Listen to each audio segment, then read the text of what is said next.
Geriatric Oncology resource section is a robust compendium of different articles that can really help practitioners learn more about how to care for older patients with cancer. It can be used for training, it can be used for education purposes, it can be used to help people in the practice really learn the best overall methods of care for older adults.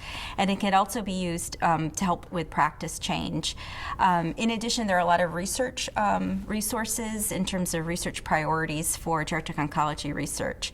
So many of their articles were published in the Journal of Clinical Oncology. There was 2 special editions, one in 2007 and one in 2014, that provide broad overviews of how to best care for older adults with cancer.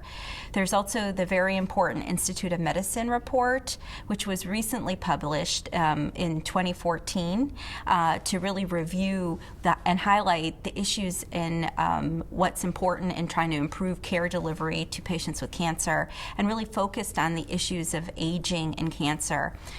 Older patients will make up about 60% of patients with cancer, and about 70% of patients with cancer who die from cancer. And so it's very important to really understand about geriatric oncology from these reports. ASCO also worked very closely with us in the group to develop a policy statement, which is published in the Journal of Clinical Oncology, which evaluates and shows how policy could change to improve research for geriatric oncology patients.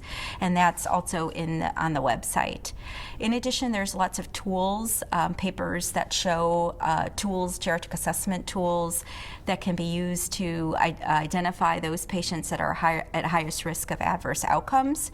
And many of those validation papers are available online. And in addition, there are guidelines available on the website that cover broad topics like geriatric assessment, but also supportive care interventions to help practitioners care for older adults.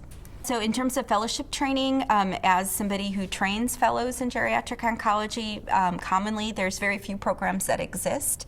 And so many people who are going through medicine residencies will contact us as researchers looking for places for training purposes, not only now in clinical care for older adults with cancer, but also for research.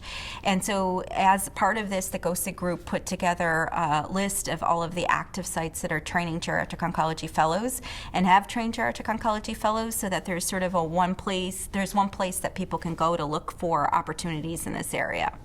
Cancer.net is a wonderful resource for patients and caregivers in general.